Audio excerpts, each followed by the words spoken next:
for coming to this talk. We are going to have some people watching, right, and hopefully some questions. And the topic I have chosen is New Oceans for Managers, Designing EFL Courses for Older Adults. So right now, why am I talking about this? Well, first, let me introduce myself. My name is Marina Gonzalez. I'm a university teacher, but basically university course manager, based in Buenos Aires, Argentina. I have been working in older adult programs for at least 5 years in different university settings.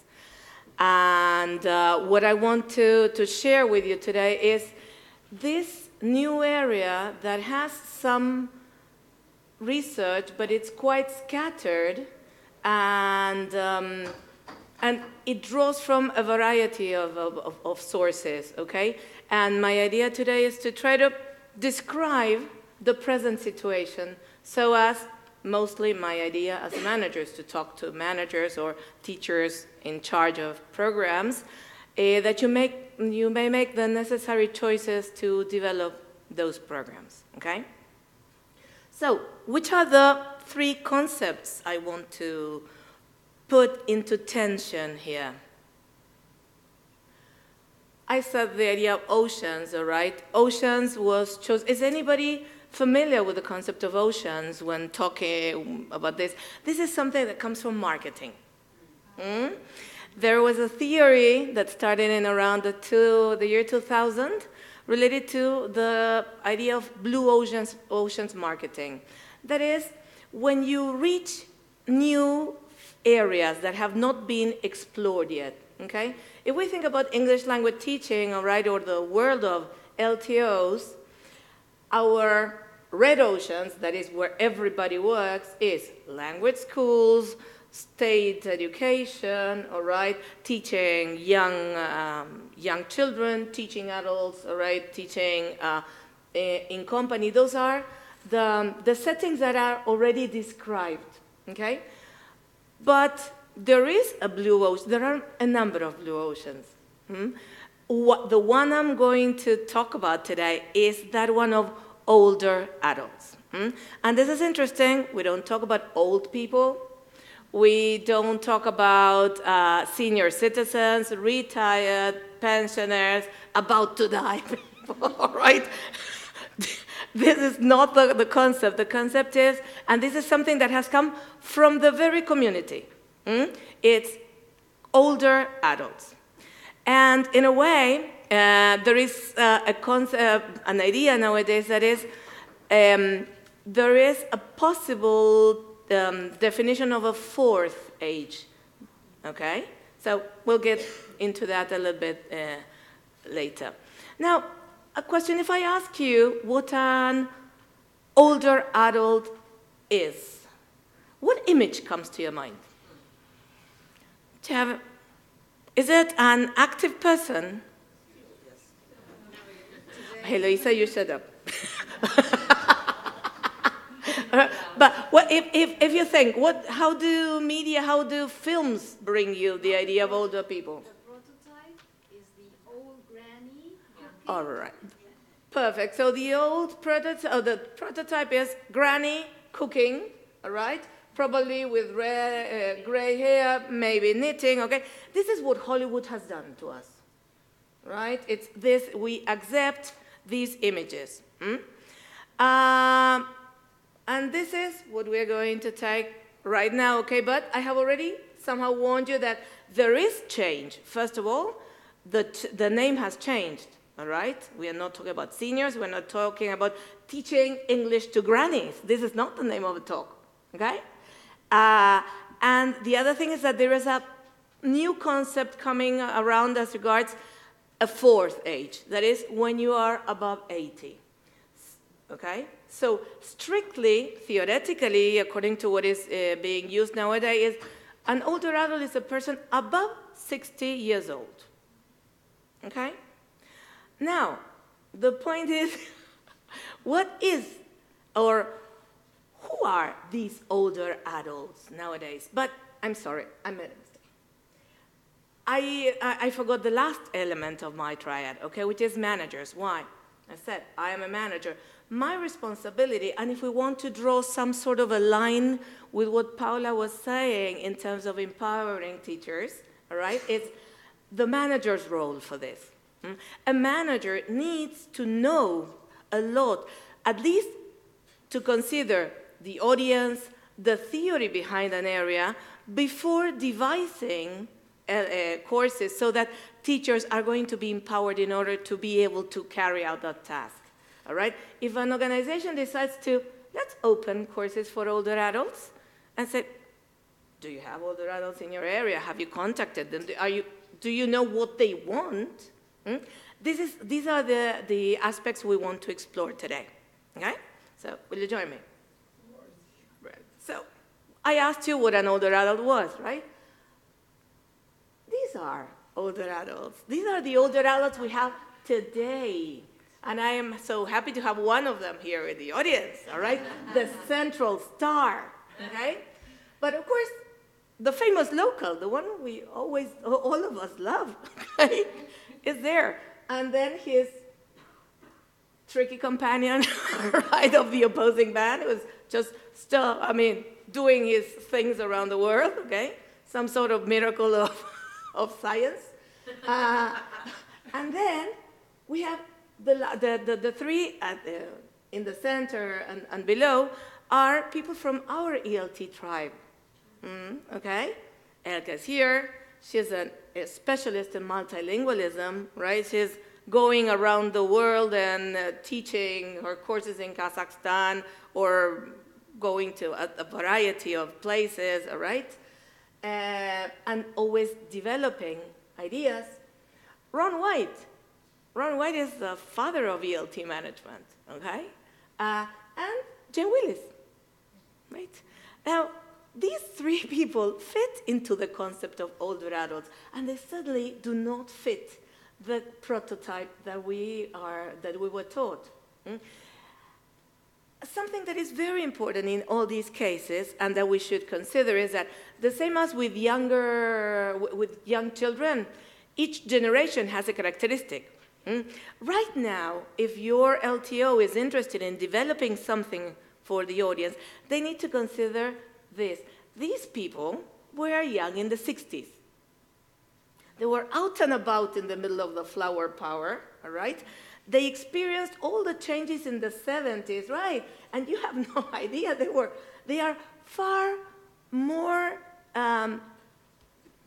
they have far more experiences in the changes that took place that we live nowadays than we have. And they have experienced so many changes in culture, all right, and in the world, that we are so focused on talking about the fact that millennials can use computers, all right?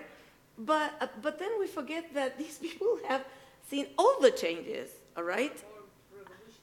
They are far more revolutionary, absolutely, all right? So, of course, when you teach a group of older adults, this is not the whole group that you're going to get, but a part of the people that you are going to have in your classes is probably going to be representative of part of this kind of group, okay?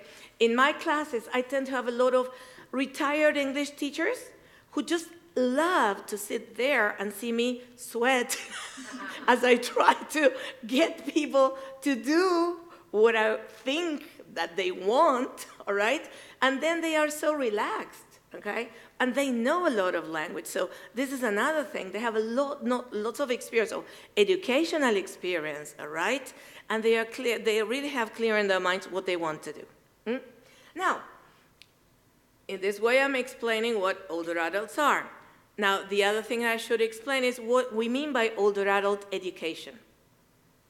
Older adult education goes directly to one specific construct, which is the idea of the University of the Third Age. The University of the Third Age is a movement that started in the 80s in Toulouse, France, okay, by Pierre Veillas, okay, which continues now in the hands of his son, and who has, and this movement has grown into a network of universities, all right?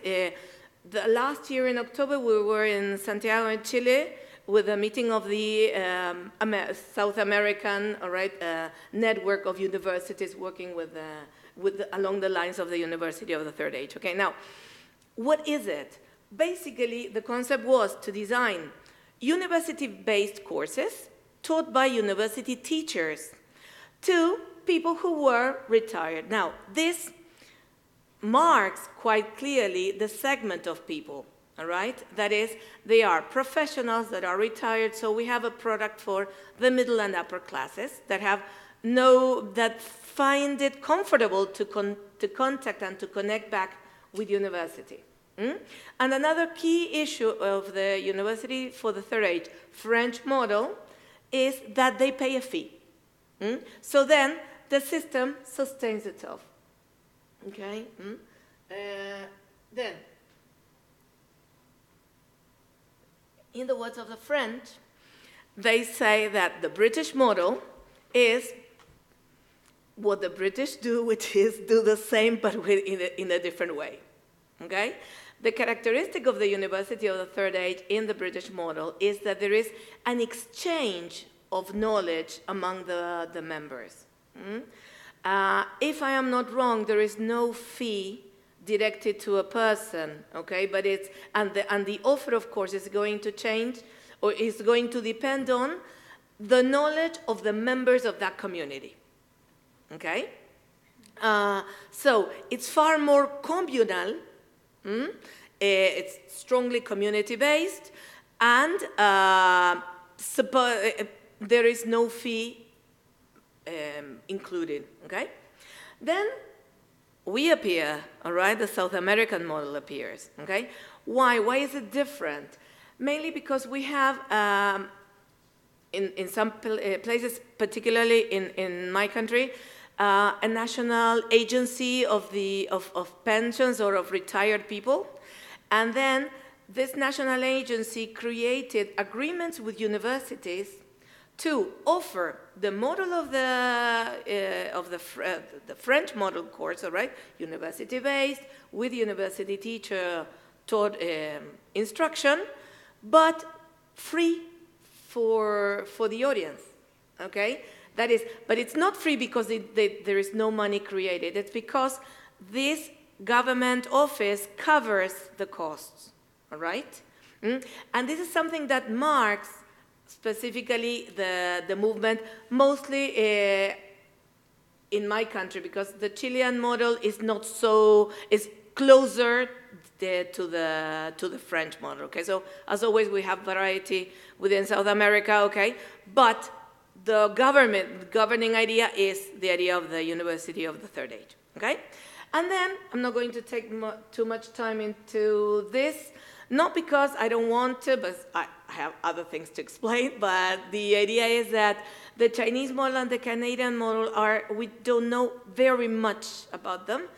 What we know is that the Chinese model has been basically designed for former officers of the government, all right, for them to continue developing. But we need more information on China, as we always need. And the Canadian model basically brings a slight change in the governing of the organization. That is, older adults are represented in the governing body of the program. Okay? Now, having considered the organizations, having defined what older adults are, we should start thinking about pedagogy, right? About how we go about teaching older adults. And if I ask you in terms of how do we teach older adults, what concept might come or would be mentioned? I mean, would we be applying general pedagogy to teaching adults? Speaking louder? Okay, all right, but that is a technique, all right? Absolutely, but in general, everybody accepts the concepts of andragogy, okay?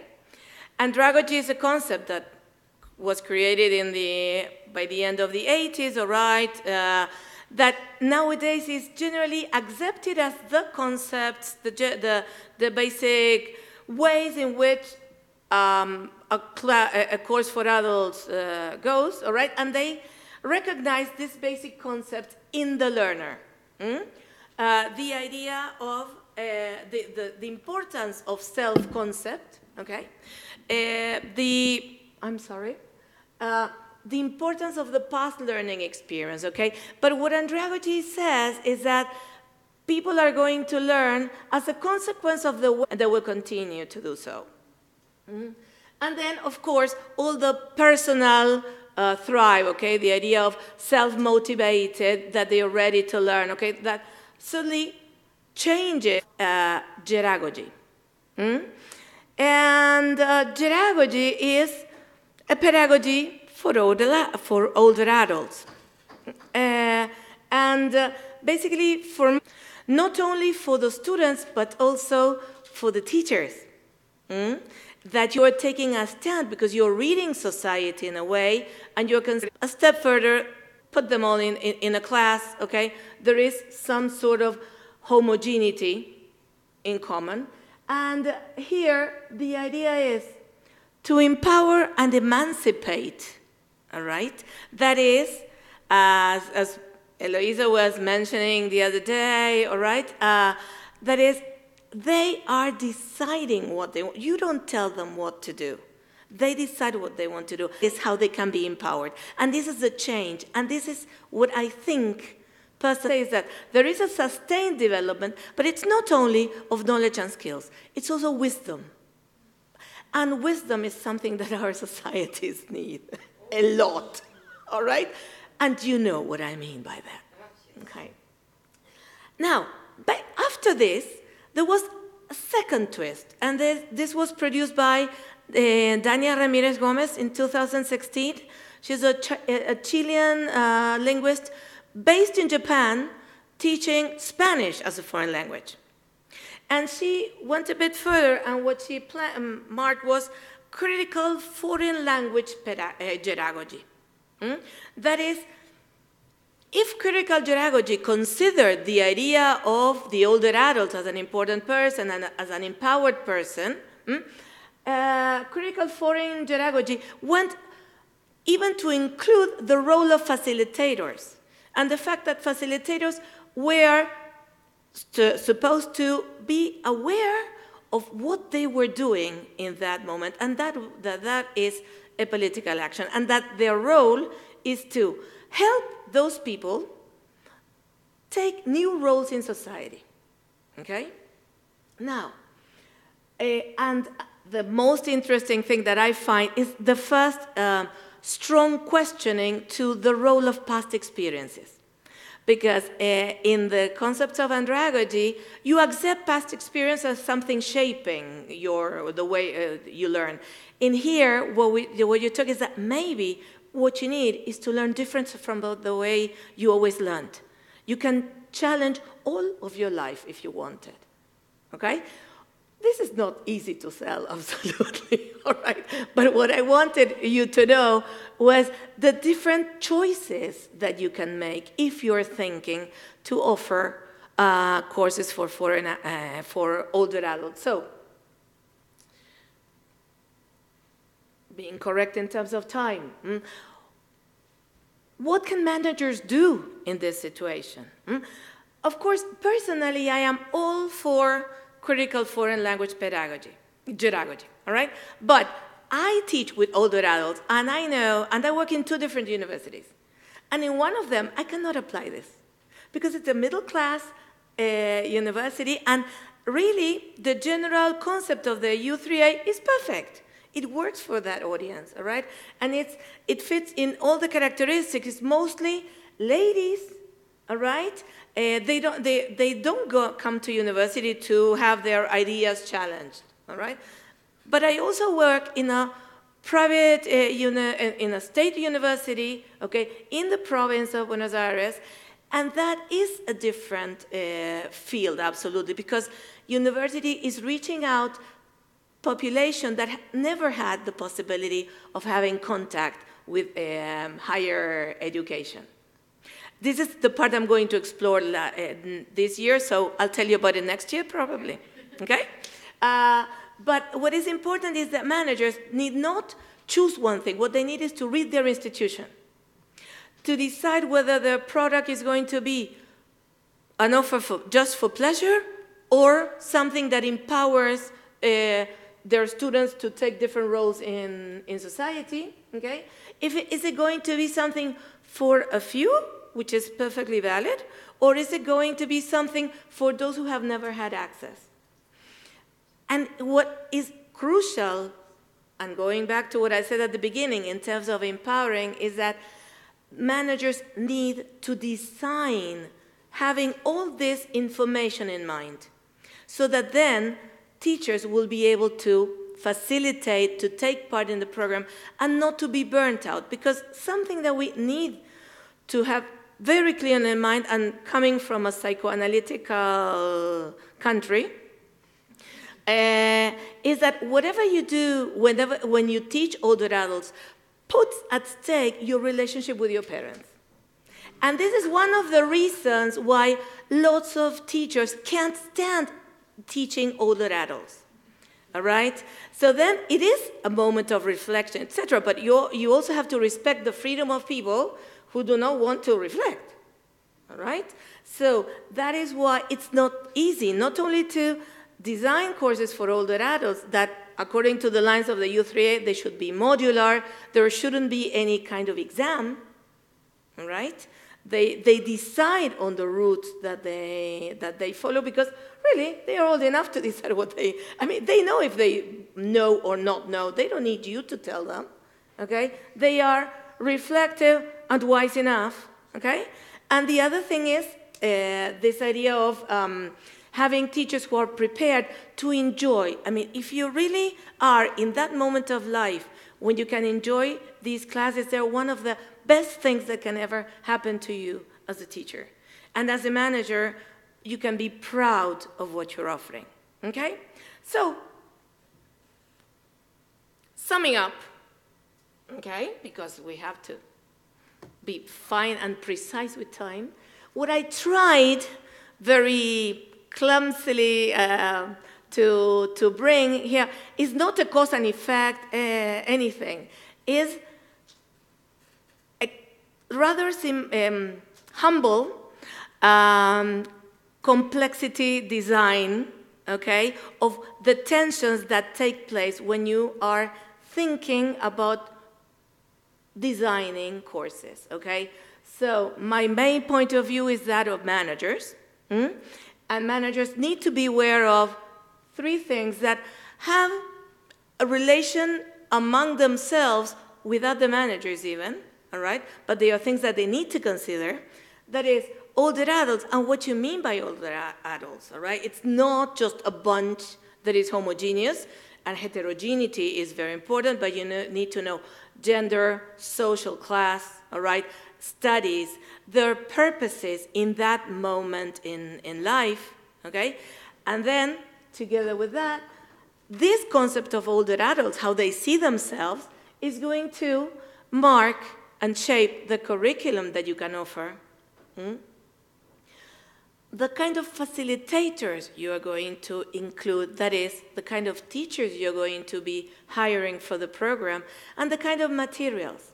Because if you are all for critical foreign language pedagogy, you are going to design certain kinds of materials that have nothing to do with the common U3A andragogy or pedagogy-based program, okay, where travel and leisure are going to be the key issues, all right? Now, in the critical foreign language pedagogy vision, you could talk about the world of hatred, for example, right? You can include all the parsnips that you want, because you're dealing with content.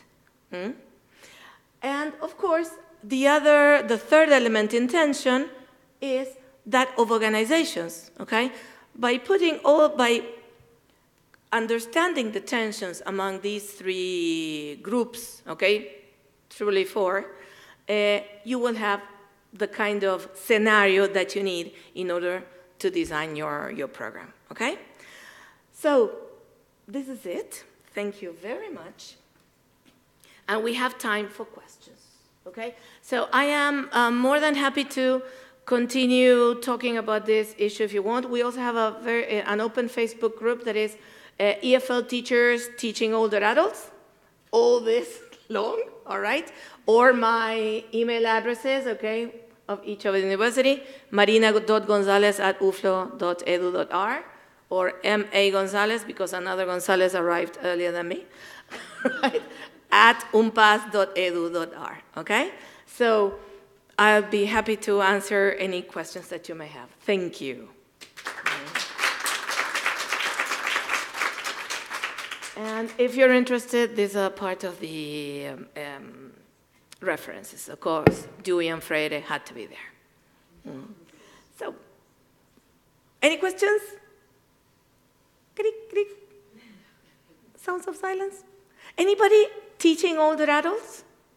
Are you teaching? Yes? In what? Mine's a very different context. I teach in a private language school. So you teach in a private language school courses for older adults? Yeah, and we teach courses for older adults, which we struggle to recruit for because the older adults want to be in the normal classes. They don't want to be classed as older adults. Okay. What country? Italy. Okay, so in Italy we have one case of older adults not wanting to work in integrated classes. There is an interesting case in Brazil, a language institute for people over 50, all right? And that is integration, all right? So this is it's interesting. That's why you may have people who want to work in one way, people who want to work in another way, but what is important is to offer choices, okay? Who else? You had... I teach in an adult education center in Finland. All right, adult education center in Finland. Yeah, we have those all over in Finland. We have a lot of pensioners studying. Okay, lots of pensioners. And do they study only languages or they study a variety of courses? Everything from handicrafts to Handcrafts, arts. So that would seem to fit the model of the U3A. No, but it's not only for pensioners, it's for everybody, but we also have a lot of, and they pay a little fee for their courses. Okay, so let me summarize what you said. So it's open for all audiences, all right? While an important percentage of those people are pensioners, and they pay a small fee. Yeah. Okay, that is in Finland. Yes. Okay. Anybody else? We have just 1 minute. Yes. I teach in São Paulo, Brazil. All right, Sao Paulo, Private institution. private institute. Yes, they pay a fee, They pay a fee. and they are above 60. But I've Above got some 60. students who are 37, 40, 45 that they don't want to be with the other young students anymore. All right, So so they can take this course. basically, but the course is designed for older adults. Yes. And other people from other generations who may want to join are open to do that. Well, that's an interesting design. Yes. Okay, that's interesting. A very wonderful experience. And the interesting thing is that it's that instead of them trying to join the other world somehow, if we want to call it that way, it's other people trying to join them. Okay? Okay, thank you, people. This has been all. Thanks a lot.